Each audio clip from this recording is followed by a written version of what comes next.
Assalamualaikum warahmatullahi wabarakatuh. Bagaimana kabarnya anak-anak? Mudah-mudahan kalian dalam keadaan baik, terhindar dari virus corona yang sekarang sedang merebak di Indonesia. Ya, mudah-mudahan kita dalam keadaan sehat selalu. Nah, sekarang kita masuk ke bab 3, masih bab 3 ya, mengenai anekdot, teks anekdot. Nah, yang kemarin mengenai pengertian dan ciri-ciri, sekarang kelanjutannya yaitu mengenai struktur teks anekdot dan kaidah kebahasaan dari teks anekdot. Mudah-mudahan kalian bisa menyimak materi Ibu dengan baik. Jangan lupa sebelum belajar berdoa dulu ya. Silakan saksikan materi yang akan Ibu sampaikan. Struktur teks anekdot. Teks anekdot mempunyai struktur yang terdiri dari abstraksi, orientasi, krisis, reaksi, dan koda. Langsung saja ke penjelasannya. Yang pertama, abstraksi. Abstraksi adalah bagian awal paragraf yang berfungsi memberikan gambaran tentang isi teks. Biasanya menunjukkan hal yang unik. Yang kedua, orientasi. Orientasi adalah bagian yang menunjukkan awal cerita atau latar belakang peristiwa itu terjadi. Yang ketiga, krisis. Krisis adalah bagian di mana hal yang menarik ataupun hal yang tidak bisa terjadi pada tokoh cerita. Yang keempat, reaksi. Reaksi adalah bagian bagaimana cara penulis atau tokoh cerita menyelesaikan masalah pada bagian krisis. Yang kelima adalah koda. Koda adalah bagian dari akhir cerita. Bagian ini dapat berisi kesimpulan mengenai kejadian yang terjadi pada tokoh cerita.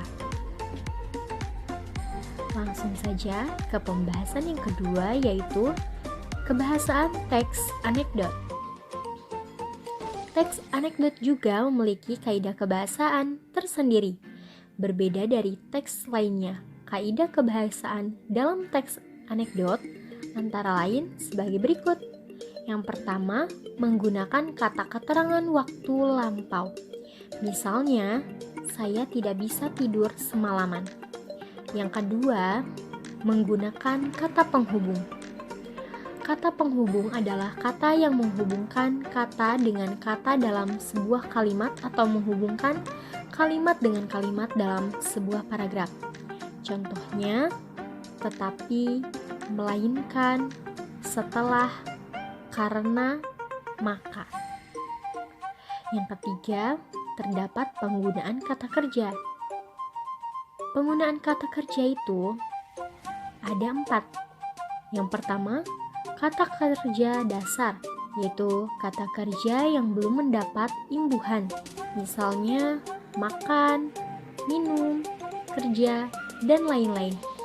Yang kedua, kata kerja berimbuhan, yaitu kata kerja yang telah mendapat imbuhan, misalnya memakan, meminum, dan lain-lain.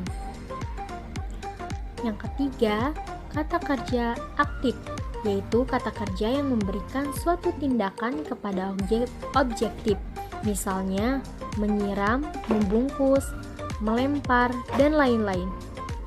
Yang keempat, kata kerja pasif, yaitu kata kerja yang memberikan suatu tindakan kepada subjeknya, misalnya disiram, dibungkus, dilempar, terbakar, tergores, dan lain-lain.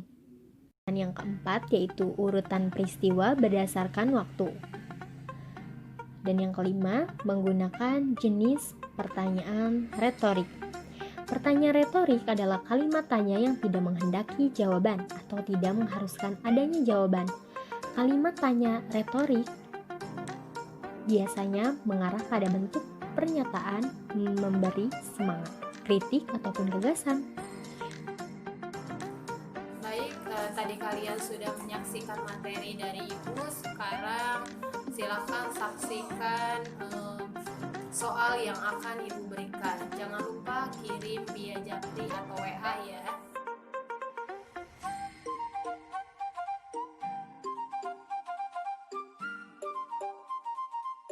Tadi kalian sudah menyaksikan materi dan soal yang sudah Ibu berikan. Nah, mungkin untuk minggu ini hanya itu saja yang bisa Ibu sampaikan ya. Kurang lebihnya Ibu mohon maaf. Assalamualaikum warahmatullahi wabarakatuh.